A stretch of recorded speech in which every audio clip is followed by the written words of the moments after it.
क्या नाम है आपका? कमलेश पाल। क्या मामला है? सर जी आज का दर्ज की थी इनने शिव सिंह जी ने, तो उसमें सुनवाई हुई और 1 तारीख का निर्णय आया, तो 1 तारीख को उनने फैसला की वो रखी थी। इसमें हमारे वकील साहब को नहीं बताया। वकील साहब 5:30 बजे तक रुके और वकील साहब बोल कर गए कि साहब हमारी याचिका रखिए, उसका फैसला करो। तो उनने कहा कल देख लेंगे। तो रात के जान के इन्हें एसडीएम साहब ने फैसला किया है उसका, और हमारे वकील साहब को और हमारे लिए 2 तारीख को 12 बजे जान के हमें सूचना मिली है। फिर हमारे वकील साहब ने आवेदन दिया उनके लिए कि जी हमारे लिए 1 महीने का समय दीजिए, हम कोर्ट जाएंगे। तो हमारा आवेदन का भी कोई सुनवाई नहीं हुई, इसकी भी। अच्छा, फिर हमने नकलें हिरवाने गए, तो वकील साहब ने आवेदन दिया नकलों का, फाइल लेकर गए। तो फाइल लेकर गए, वहाँ जानकर धीरज सिंह दादा जो नकल हेरते हैं, उनने नकल हेरी भी। अकेले टिकट और तहसीलदार साहब के साइन होने थे। तो एसडीएम साहब ने उनका जो शिव सिंह का लड़का आया 2 वक्त आया, उसे बुला कर ले गए, वो नहीं गए।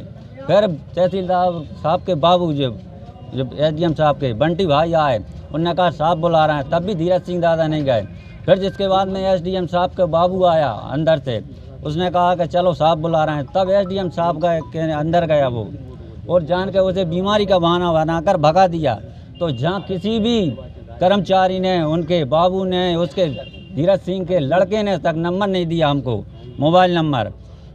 अच्छा, फिर हम जान के एसडीएम साहब के अंदर गए, पथरिया वाले सरपंच साहब लेखराज जी पाल, दोनों हम जने गए। तो एसडीएम साहब ने डायरेक्ट ये बोला कि तुझे अंदर करवा दूंगा, तेरे पास FIR दर्ज करवा दूंगा, इसे बाहर निकालो। ऐसे गलत शब्दों का मेरे ऊपर इस्तेमाल किया है। मेरे सम्मान के लिए मुझे ठेस मिली है, मुझे इसका न्याय चाहिए। और इसने साहब मेरे से भी 5 लाख रुपए मांगे थे कि ये तुम्हारी याचिका दर्ज जो है ये इसका खारिज कर दूंगा, 5 लाख रुपए। जो लेटरी में दलाल हैं, उनके दलालों द्वारा। कौन दलाल है? वो दलाल है, वो नंबर है, सारी चीज़ हैं। नहीं, कोई नाम बताएंगे? नंबर भूल गया हूँ मैं, सारी चीज़ बताऊँगा।